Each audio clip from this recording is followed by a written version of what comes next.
Bismillahirrohmanirrohim. Rasulimiz alayhissalatu vassalam Qasvo tuyasida turib mav'izasini boshladilar. Arafot tog'ida turib o'qilingan bu xutbalari uzun bir va'z bo'ldi, go'yoki vasiyat bo'ldi. Ushbu va'zni aytganlardan keyin Rasulimiz alayhissalatu vassalam 3 oy yashab olamdan o'tgan edilar.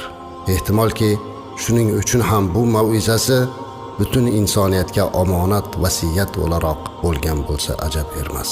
Rasulimiz shunday dedilar: Hamdu sano Allohga bo'lsin, uni ulug'laymiz, unga hamd aytamiz, undan yordam so'raymiz va mag'firat tilaymiz, unga tavba qilamiz, yomon amallarimizdan, o'z nafsimizni sharridan Alloh panohiga qochamiz. Alloh yo'lga solganini adashtiradigan yo'qdir.